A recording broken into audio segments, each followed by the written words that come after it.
Hey guys, so I've been talking about this for a couple of years now about telling my story of domestic violence and narcissistic abuse. So I'm here and I'm going to do it, and I have promised myself I'm not going to cry. I know when I did that video the other day, a lot of people couldn't actually watch it because I was crying, but it was more frustration for another lady that I'd read about, and I've actually got in contact with. She's actually got in contact with me, and it's amazing. And I got in contact with another lady whose life kind of mirrored mine, and she's been so brave and told a story, and you know. And one of my good friends was murdered last year in April. It's coming up to the anniversary, April the 22nd, by her abuser. So I just feel like it's time for me to tell my story. I am kind of going to go into detail, so there is a trigger warning. Um, I'm obviously not going to sit here for hours and hours and hours and go into every little detail, but I just want people to understand my journey, and why I'm so kind of, it's a massive purpose in me to stop abuse or to help people who have been abused or who are being abused. I just feel like I'm seriously drawn to that energy. So we'll start at the very beginning. So in my younger years, I had a few issues, well, a lot of issues. I had anger issues. I was bullied quite bad at school. I was always the different one, that type of thing. I've always been very sensitive. I've always, if you know me, as my job, the tarot reader, the psychic, that type of thing. I've always been very, very intuitive, very, very, could read a room if something was wrong, that type of thing. And it made my childhood really, really hard to deal with. And I probably put my mum through absolute hell. So I ended up being taken to a secure unit when I was 14. And that is where I learned how to scrap, to be quite honest. Before that, I was such a soft ass in high school and primary school. And, I was basically the target for the bullies and things like that. But when I went into the secure unit, complete different thing, So altogether, I think I was in two secure units. Four children's homes, two secure units. The secure units, well, they were quite intense. The first one, I was only housed with about four women, four teenage girls, and they were in there for a lot of different reasons. I won't go into it because that's their story. I was there more for my mentality and things like that, depression, anxiety type of thing when I was younger. One day I actually did a runner from Preston to Burnley, and we were planning. I was with another girl, and sadly she's passed away now. I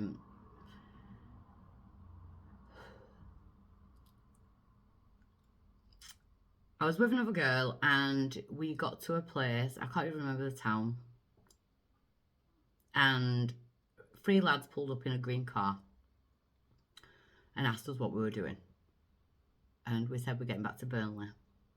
And they said, oh, jump in, we'll give you a lift. So naive as we were back then, I got into the car with my friend. We were then drove to a place called Horton Tower. I think it's Horton Tower or Horton Castle, where they lit up joints and things like that. And I said I don't smoke. I got out of the car, it was smoky, that type of thing. And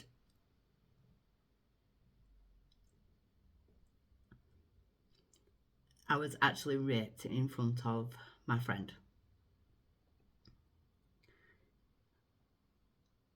They got back into the car. We carried on making our way towards Burnley, and I wouldn't speak about it, about what had just happened. Sorry, 1 minute. Sorry, I just had to take a little break there. So we ended up making it. I don't even know how many hours it took us. We actually walked along the motorway at one point and we got back to Burnley. And that's kind of the end of that. I were on the run for about, I think it were, I don't know if it was 4 weeks or 6 weeks. I were going to different places, never really spoke about what happened. And then I was picked up by the police and taken back. A couple of days after that, CRD turned up. And the girl who I was with, she had actually told the people at the home where she was what had happened to me. So I had 2 men turn up, put me in this little room and asking me questions. Bearing in mind, I'd just been raped.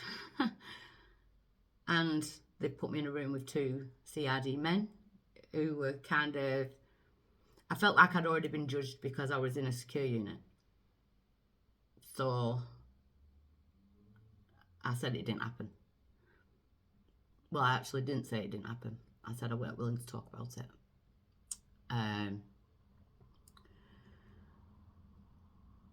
My carers at the time, people that were in charge of my well-being, the people who run the place, they did take me up and I had to have tests done and things like that. But it didn't go any further. Because I just couldn't deal with it. So that's the first time. So then in 2001, I met my physical abuser. So things were okay. He was a bit jealous, that type of thing. Kind of what you expect. Now I'd see that as a massive red flag, but back then I don't know what I did. I just kind of excused it. In 2002, I got pregnant. I'd already had a child when I was 18. I had a little girl. We were absolutely fine, on his own, you know, that type of thing. In 2021, I met the abuser. In 2022, I fell pregnant. And I was really happy and, you know. And then at exactly 16 weeks pregnant, the physical abuse started. I think the first time was just a slap right in the face. But then it progressed and progressed and progressed and progressed. And then one time he'd punched me in the lower back. And then when I woke up in the morning, I'd had a bleed. I think I was about 6 months pregnant then. So I went to the hospital and luckily everything were okay. My anxiety was through the roof. I'd never known what a panic attack was. I'd always been anxious, but the panic attacks, I thought I was actually going to die. That's when my panic attack started. So I had my baby, I had a boy. And things just seemed to kind of get worse.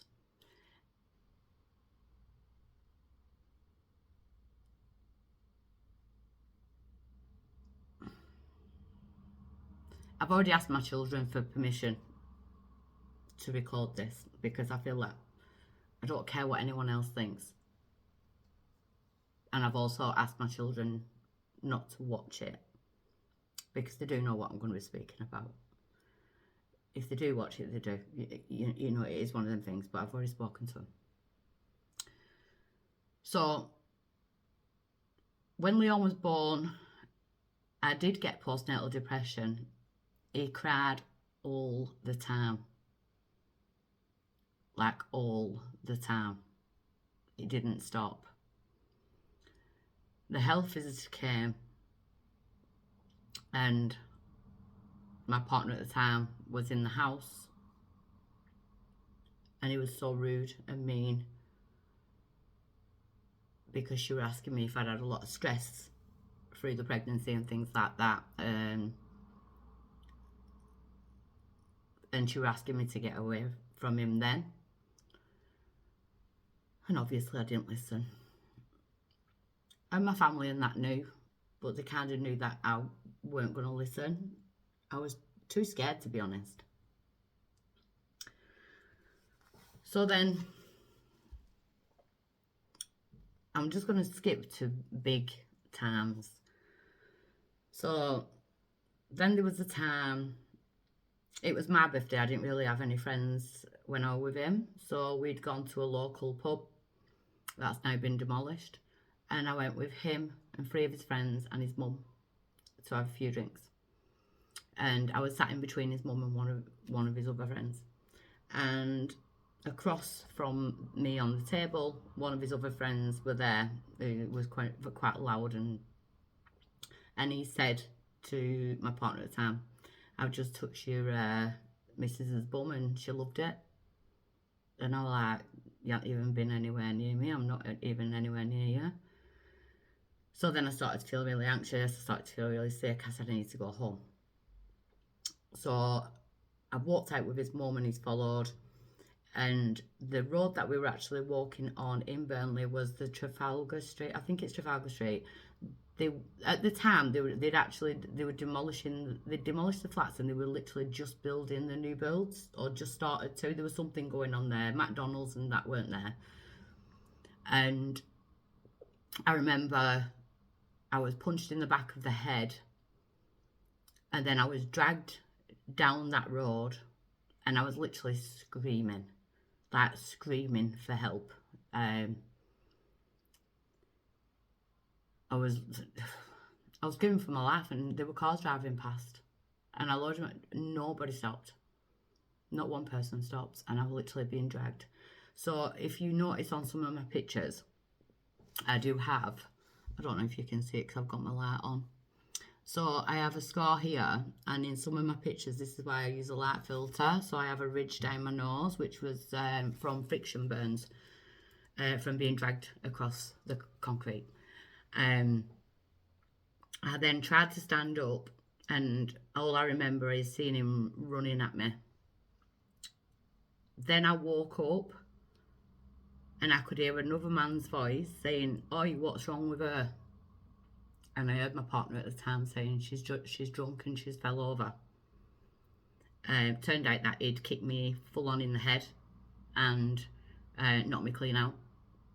And I'd ended up in like some thorny bushes. I had, like the sticky thorns all stuck in my face and my hair. Like, we had to take them out with tweezers. But he still weren't done. So then him and his mum lifted me up, like an arm over each of them, and we had to go up this little slope onto this bridge over a train track. And then the real fear set in. By then I still hadn't known I'd been knocked out. I didn't know what had happened. It's so weird when you get knocked out, because you think you know, but it's just, I don't know, it's just like nothing. Like, you wake up, my head were hurting, but I didn't know what had happened. I was so confused. So we were walking over this train track bridge, because we only lived around the corner from it.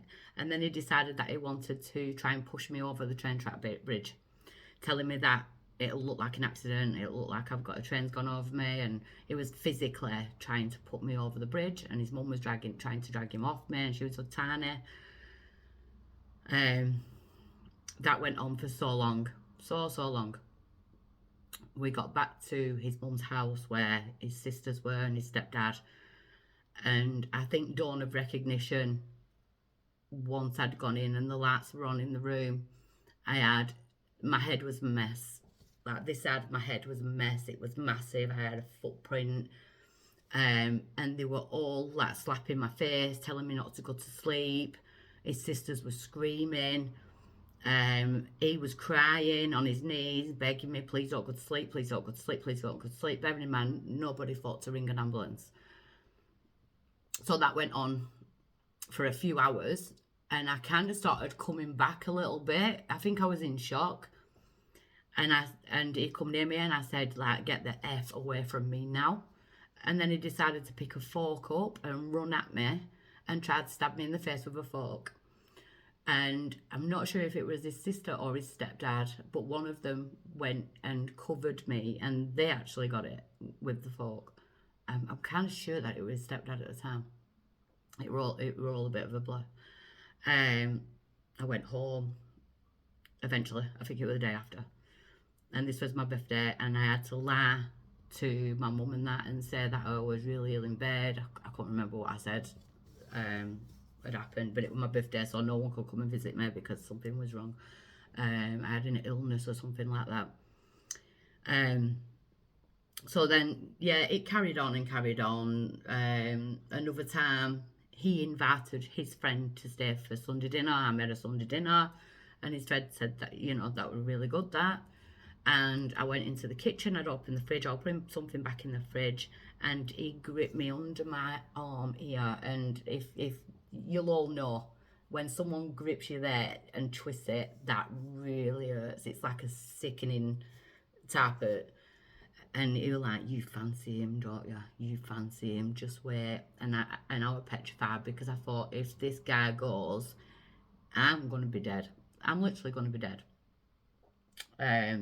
Actually, I've just remembered, like, going back to the time when I had my first son as well. When my first son was 9 days old, I tried to get away from him when they were hitting me and stuff, and I had my son in my hands, 9 days old, and he put me in a chokehold, like this.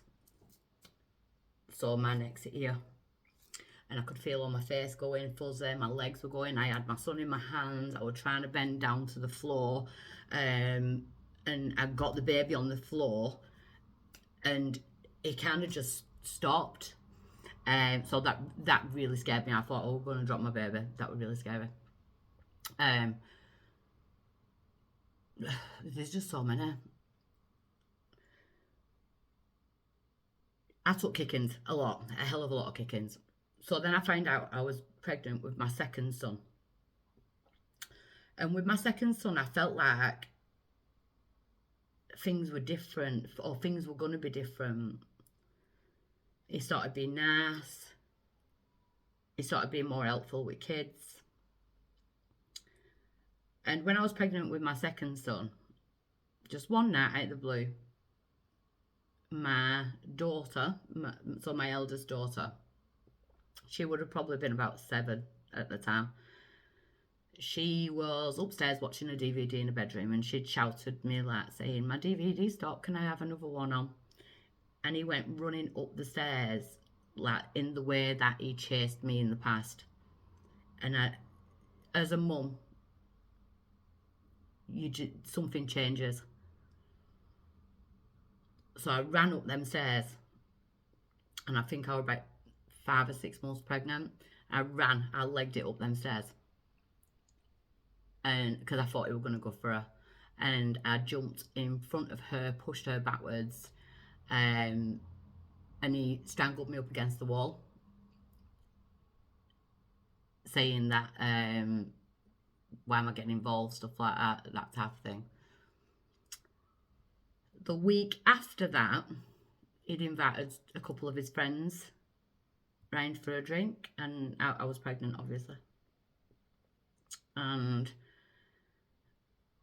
my daughter and my son were in bed. I was downstairs. They started getting drinking. They got a bit silly. They started getting really silly. And I'd said, like, I want to go to bed. I got called boring, that type of stuff. And then he dragged me to the floor in front of these two friends with my hair and started punching me in the back of the head, in my arms, I wouldn't say in my dead legs, in my thighs, to give me dead legs and stuff. And one of his friends actually leant over me and said, "I know I'm not hard, but I'm not letting you hurt her."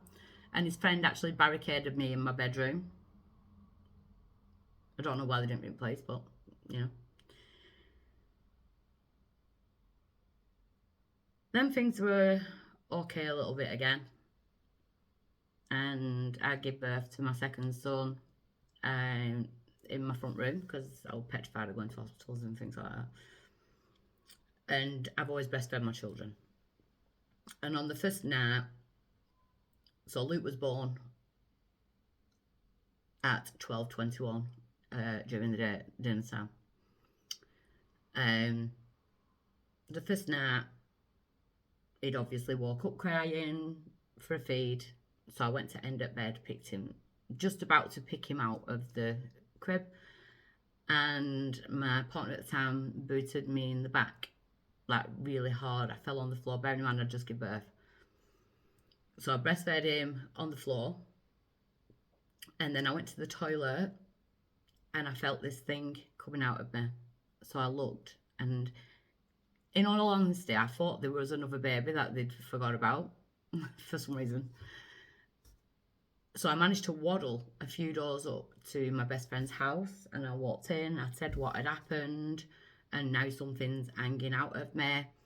So she took me in a dining room and she had a look, and she said, we need to get to the hospital now. It turned out that I had prolapsed, so my womb actually fell out due to the kick in the back. So got that sorted, and then there was a night, things were going fine after that. Well, they weren't going fine. I'm just saying I weren't at near-death experience. I'd probably take a few slaps, punches, kicks and things like that.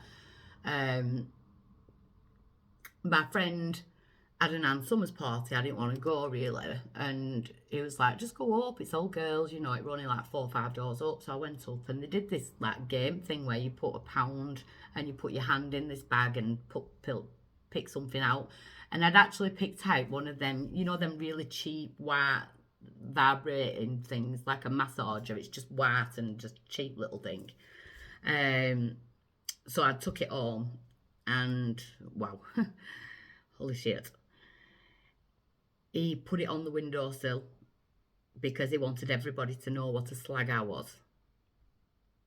In the box, you know, but he put it on the windowsill because he wanted to know that what a slag I was. At this time, there were an elderly like woman and man living next door. They were amazing. And I don't know how many times they run the police them across the road.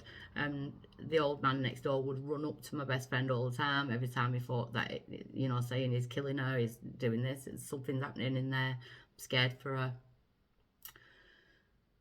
We went to a Oasis tribute one night, and this is where I couldn't hide it from family.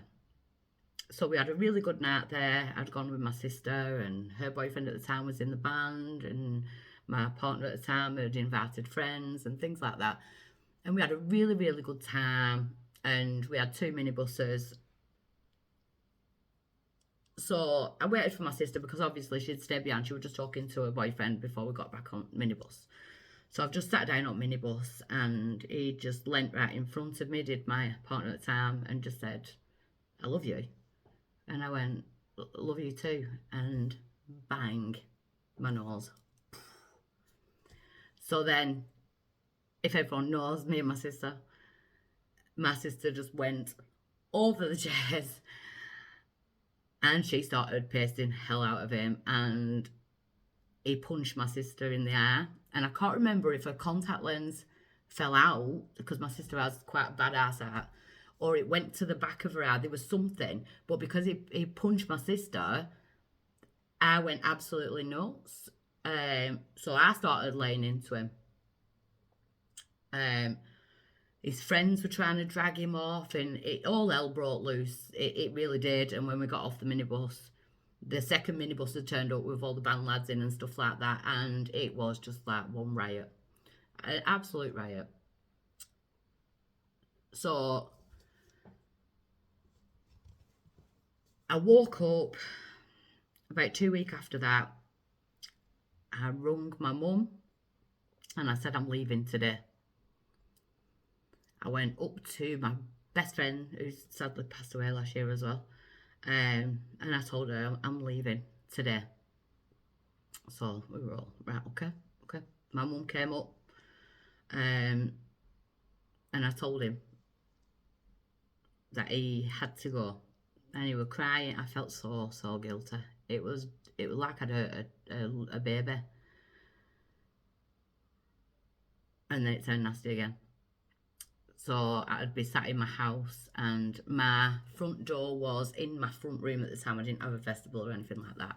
And I'd just be sat there, and I would have knives, like big knives, just sticking through the doorway. Bearing in mind, I've got little children, just sticking through the doorway constantly. He'd be walking past, banging on my door.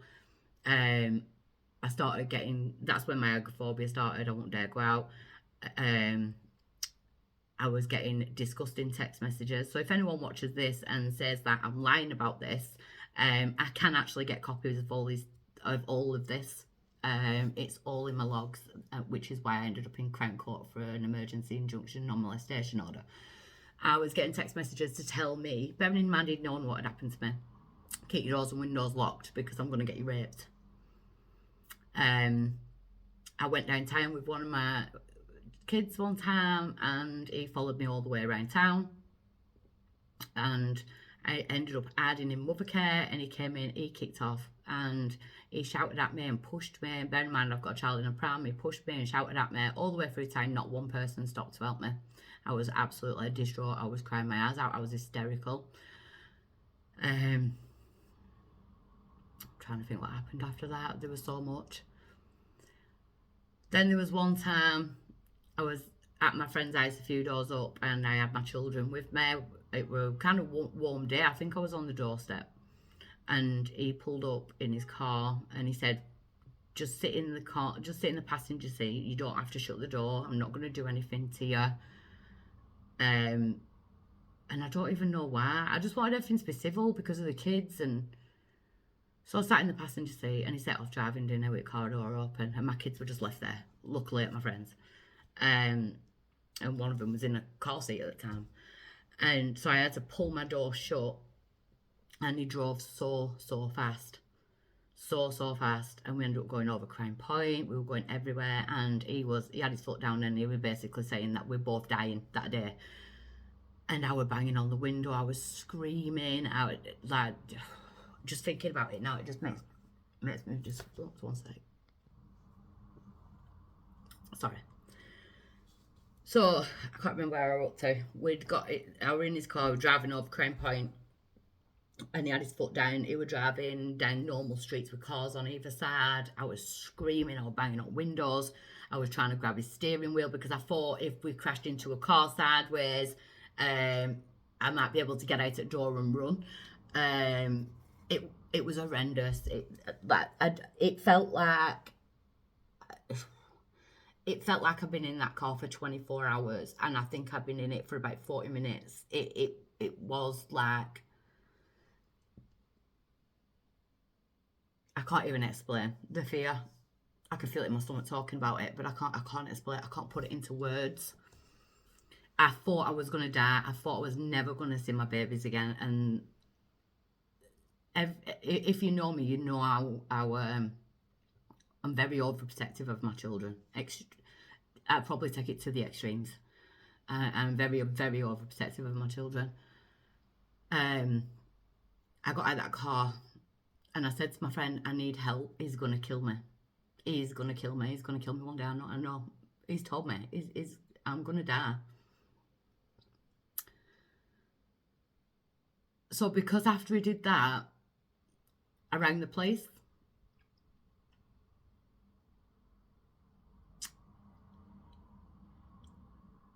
So then he walked down to Centenary Way, which is a big bridge over a road. And he stood on the bridge. Well, he stood on the road, I think. I didn't go. And he rung 999 on himself and said that he was going to throw himself off the bridge and it just hit me or it just scared me. It just done something to me and this is why we're going to do it. So then in the police's eyes, he then became the victim because he was claiming that he was suicidal, stuff like that. They just talked him down. His friends were banging on my door saying you need to go and speak to him and stuff like that. And I was like, I'm not going down there. Like, no way. He'll probably pull me off the bridge or something. There's so much more. People who knew us and, you could probably add your own stories to all this, but I'm just trying to cover, like, the main stories that I can remember. So he turned himself into the victim. So the day after, I asked my friend, I made an appointment at a solicitor's, and I asked my friend to come with me to see if there's anything I could do to keep myself safe. So I was in the solicitors and I was showing them all the messages where they were going to kill me, they were going to get me raped, lock your doors, all the stuff that they were going to do to me, and all the threats and stuff like that. And then my phone gets disconnected whilst I'm actually in there. He's actually texting my phone, threatening me and stuff like that. And he'd actually followed us. So then he rang the actual solicitor's office and he was wanting to talk to whoever was talking to me, and they were getting threatened and stuff like that. And my phone was, but we could still get all the calls, all the text messages and things like that, even though he'd rung and had my phone switched off. So they snuck us out of the back door into a car that wasn't my friend's, and we went to Crown Court through the back way. And that was really scary because I didn't know what was going on, and we just got tucked into this room, and there was this big, massive, long table with a man at the end of it, and he was just in a suit. I didn't even know he was a judge. And he read everything, absolutely everything. And he said, I'm putting an emergency injunction and an emergency non-molestation order in place. This lady is in danger. So then these two big, God, they look like UFC fighters or something. They were massive. They both walked in and they said to me, where will he be now? And I said, at the time, he was working somewhere in town, and I'd said, like, he'll be there. I think he'll be finishing in about 10 minutes. He's not far from here because he'd just done all that with solicitors. I said, oh, then he'll be going back to his mum's. And the man said, well, no, we're going to go and serve him in front of his workmates, because then they'd read it as well. So I got the non-molestation order, the injunction. I got an appointment to go to this little, I think it was a women's centre, but it was like hidden in town, and you had to go through this shop door and then up these stairs, and it was like a room with a sofa and TV and stuff, and they were like an emergency two bedrooms with like beds in and stuff, and they wanted me to go into a refuge, and I didn't want to because I had a boxer at the time, a boxer dog, and that dog saved me. One of the times he was attacking me, my Murphy was only, I think he was 7 months old at the time, so it was quite tall, but it was still a baby. It was 7 months, and as he's strangling me, he's pulled his arm back like that, and Murphy actually grabbed his arm and wouldn't let go. So that dog said he was my best friend. He had epilepsy when he was born. Look, I'm going off that thing, but he lived like a kangaroo in my pocket. And he attacked him. So he was forever scared of that dog. So we got the emergency injunction, the non-molestation order and things like that. He got it served to him. So I thought, right, I'm going to get a bit of peace now. He's not allowed anywhere near me. His family could be the third party, because they did say that he weren't allowed to see the kids. And I said, actually, no. And I still don't know if I'm right or wrong. Do you know what I mean? Looking back now, I still have that thing of everyone can change. And he'd not physically done anything to the children. So I said to the judge, no, I want to be safe. It won't hurt my kids to get to me. I just know that, like, in my heart. So they took the children off the emergency award and just left me on it. Well, let's just say in 2005, emergency injunctions and non-molestation orders, I was told by a police officer, they're not with the paper they're written on. I rung the police over and over again. In my files, I think there's something like 261 calls to the police, not from me, from neighbours, and from people that had seen him in the streets doing stuff. I know they've got all that logged down at the police station because it was mentioned a couple of years ago. They did nothing. So one night he turned up again with a knife outside, banging on my window with a knife and things like that. So I rung the police. I said, I've got a non-molestation order. I've got a non-molestation order and an emergency Crown Court injunction. They sent one police officer. It took about 45 minutes. He came in my house and he talked to me like I was literally a piece of shit. And then he said, well, where is he? I said, across road on that back street. And he said, well, if I go out, will he stab me? And I said, I don't know. Do you want me to go out and ask him? Like, you're supposed to be here to stop him from stabbing me. So then my ex-partner rings the house phone, and the copper answered it, and he talks to him really nice, really, really nice. And then my ex-partner at the time must have said something gobby to him on phone. Well, then that bruised that police officer's ego. So then he started shouting back, saying, "I'll do this, I'll do that, blah blah blah."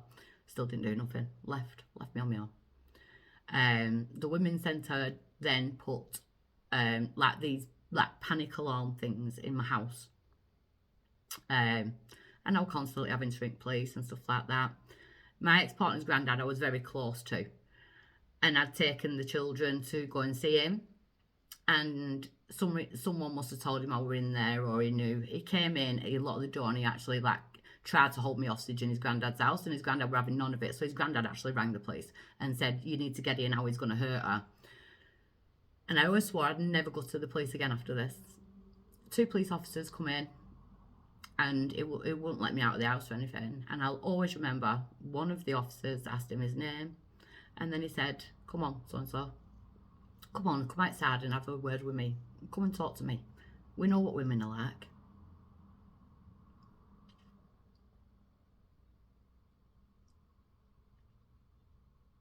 I'll never, ever, in a million years, forgive that police officer. And I can still see his face in my head. We know what women are like.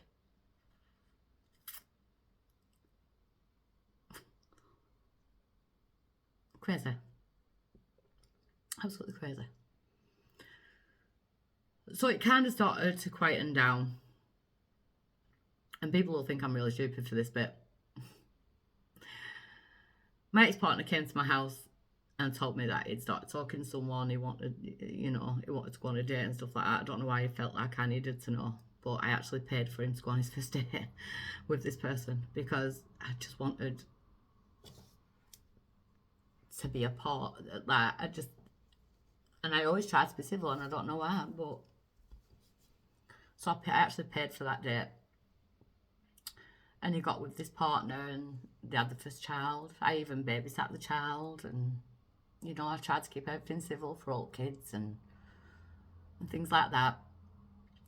And then it was they were always asking me for money and borrowing money, saying they had no petrol and blah blah blah. It just went on and on and on, and I had a lot of trouble in 2016 with my eldest son, with his mental health and school and things like that, and we had to go to meetings and stuff, and him and his partner were there, and I was called a psychopath, a liar, even though the police were there, and the police can actually check the logs and things like that. The police knew I weren't lying.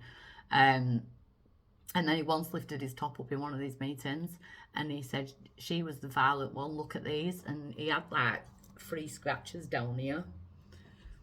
And I said, "That's when you had me in a headlock, trying to, and even when I walked out, the police officer who were in there, a lady, she said it was quite evident that they were defensive wounds, because I'm not going to try and rip at someone's stomach. If I'm going to attack somebody, I'll rip at his stomach because my head were down and it was on its way to try and get him off me." And it just went on, and I was still lending money and stuff like that. And then the police and the school and that brought social services in, and a lady who worked for Family Wellbeing, and they got me into the Freedom Programme. And that was an eye-opener. And I think, honestly, the Freedom Programme is absolutely amazing. Absolutely amazing. Your eyes are just open. And I met this woman, she was just amazing. I could text her, I could ring her, I could, she was just amazing. And she came to the meetings with me after that as well. And she's like, "Stand up for yourself. Don't take their shit," Everyone in their meetings were amazing. I've ended up being friends with quite a lot of them, and I even read the tarot, and so I managed to kind of cut ties. And just at this point, I met someone who, wow, I'd never been treated like that in my whole life. He just swept me off my feet. Seriously, I thought this is love, this is what it should be. And I'd go to the Freedom Programme, and I'd come home and I'd be in tears, and he'd hug me, and he'd run me a bubble bath, and he'd have me some food ready. I'd have flowers every week and chocolates, and telling me I'm like, he's so proud of me. He'd leave me little love notes around the house, and I felt so safe. And my physical abusive partner once um, really hurt me in one of the meetings and things like that. He was just like telling lies about me and stuff. And my partner at the time then rang him and said, like, if you ever hurt her again, if she comes home crying ever again from one of these meetings, that's it. Like, you know. And I felt so safe, like you wouldn't believe. Like, if I cried, like, he was there to hug me, it was just amazing. Like, it was amazing. And I was love bombed to death, because once I started getting my confidence back, wow. My anxiety attack and my panic attacks got worse. His mood swings, his drinking were just ridiculous. I remember once I was having a panic attack and I literally couldn't breathe. I thought I was going to have a nervous breakdown or something. And he said, I always remember it. He said, what's worse that can happen? Just pass out and get it over and done with. You don't say that to someone when they're having a full-blown panic attack. If you've had a panic attack, you know exactly what I mean. He'd tell me, you'd look good in that if you lost a bit of weight. It were head games. So then for my anxiety and that, he started giving me these tablets that he could get. And it was diazepam, Valium. And he'd just give me half of one. And it was like a miracle. It was like a pure miracle, because my anxiety just disappeared. It was like a miracle. So he'd give me them over a long period of time. And then one day I said to him, like, can I have half one of them? I'm feeling a bit bad today. And he said, no, you've not been good enough today. I felt like a dog asking for treats. I literally felt like a dog asking for treats. And all along, he were kind of setting me up anyway, because he was going up to his mum's. He kind of kept me at an arm's length from his family and things like that. And he was an alcoholic, and I'd asked his family for help, and they were all like, you don't drink that much. No, he was an alcoholic. And he would just flip. If it wasn't about him, he would ruin the day. My daughter's 21st. I had to leave at 9 o'clock because he'd already kicked off. If the day wasn't about him, then that's it, you know.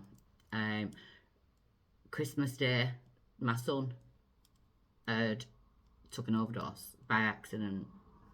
So I spent the full Christmas Day up at the hospital with my son, and I'd left him with my younger two and asked him to look after him.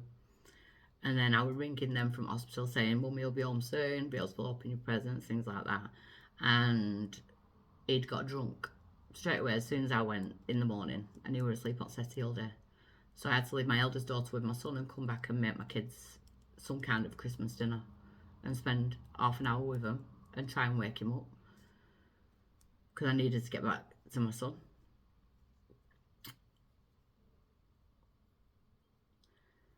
Then I noticed, well, I didn't notice, but he would be complaining to me about my kids. They need to be doing this, they need to be doing that. You need to go and say this, you need to go and tell them this, you need to go and tell them that. And it was making me like, I felt like I was on eggshells. So I went and told my son one day, and I said, no, you've got to do this, you've got to do that. And then he actually walked in and said, oh, stop stressing at him. Come on, lad, let's go outside and have a talk. It made me the villain. And he kept doing that with everyone. And then I went to his mum's one day with him, and his mum handed me a card for a counsellor and said, oh, he's been telling me like about some certain stuff and that, and I really feel like you benefit from counselling. I'm like, okay. Obviously not telling the truth. Then I caught him one night. He were upstairs. He said he'd gone for a shower and told me to find a film. So I've gone upstairs. And I want to go into the bedroom for something, but the bedroom door was shut, and I heard this like crying noise. So I listened, and I could hear him say, she's starting on me, you don't understand, Mum, she's this, she's that, she's doing this, she's doing that, she's doing this. And I opened the door, and he was like really shocked. And I went, what are you doing? And he said, oh, I'm just talking to my mum, babe. Go and find a film for us. They weren't one here. They were nothing. was setting it up. Later, then I found out that one of his friends had already messaged him and said there was some kind of party going on. So he was just making sure he got it in there. Then there were another night where we were in bed, 3 o'clock in the morning. I wakes up because he stormed me right room, telling me it's not working, we're not working, blah blah blah. And I grabbed his phone and I looked at it, and he'd had a text message off his mate saying like we're all around here getting on it, stuff like that.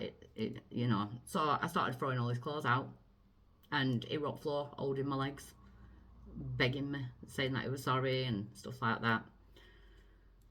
And then the cheating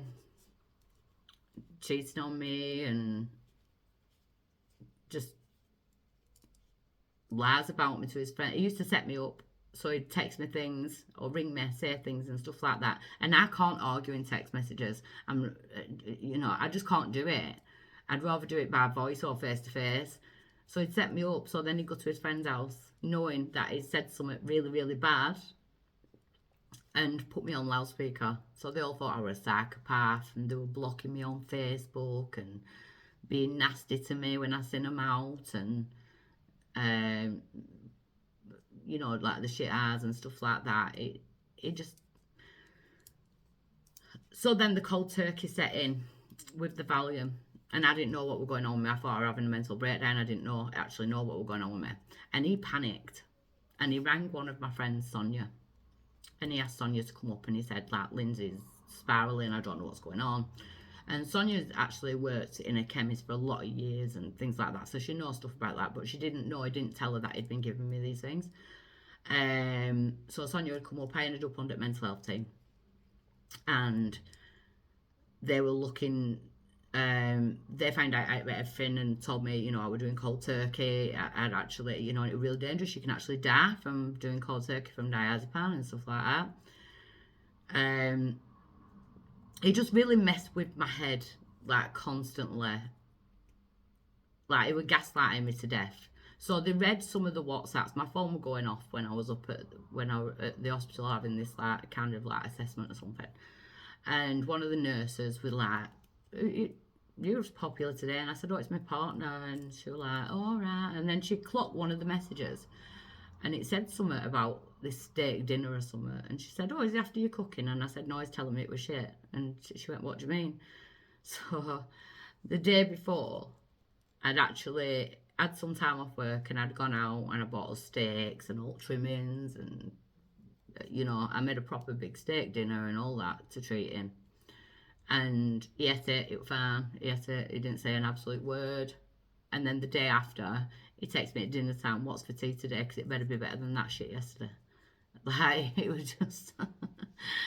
And then he told me I should come offline, I shouldn't work online, it's embarrassing, what about my kids? He don't agree with it. He met me while I was doing it, bearing in mind. Don't agree with it. It's like devil worshipping, reading tarot, and one thing I'll never give up on my purpose. But it was just it got in my head that much that you can see the green ivy behind me. If he told me that I was wrong and that was pink, I would have literally sat there questioning myself. Like, and all my friends saw it. Like, and this is going to sound really bad. There was so much in that relationship, absolutely so much. I left in, I think it was 2020, and I've not even been on a date since. Like, it petrifies me. It does petrify me. But it's going to sound really weird when I say this, but I'd actually rather take a kicking, because I know I can take a kicking. I've done it for years. I'd rather take a kicking than have the head games and the comparing me with other women and the cheating and the nastiness. Like, he loved on me, flowers every week, and then it just stopped, and he wouldn't do anything nice for me at all.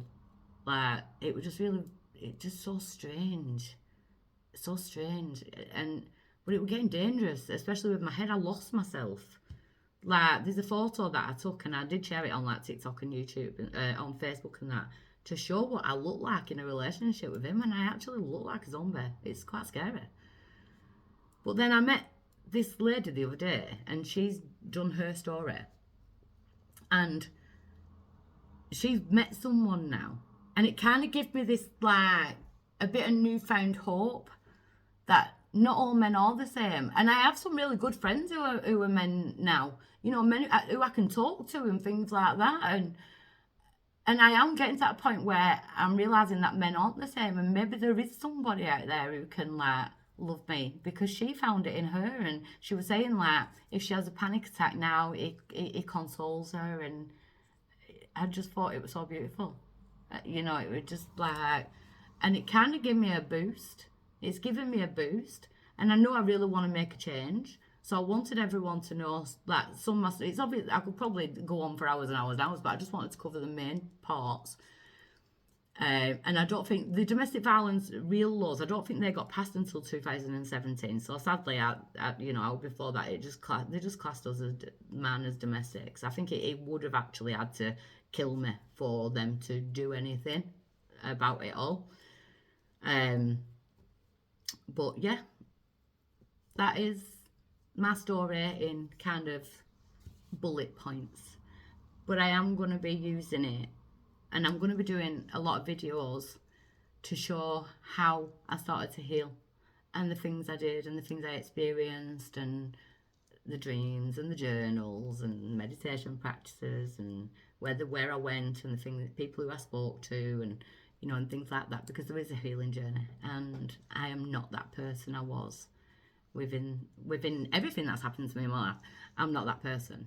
Like, you know, I know I'm strong. I know I'm mentally strong, but it'd be nice not to have to be all the time. You know, that type of thing. But yeah, but if you've managed to stay with me all the way through this reading, look, say that's in my head, through this my life story, I really do thank you, and I really hope it helps someone if you're going through it now. There's hope, you know, there's hope, there's a light at that end of that tunnel. I am quite happy. I keep myself busy. I've got a purpose. I work for myself. I make a difference, you know. And if I can help anybody at all, I'm there. Okay. I love you all lots.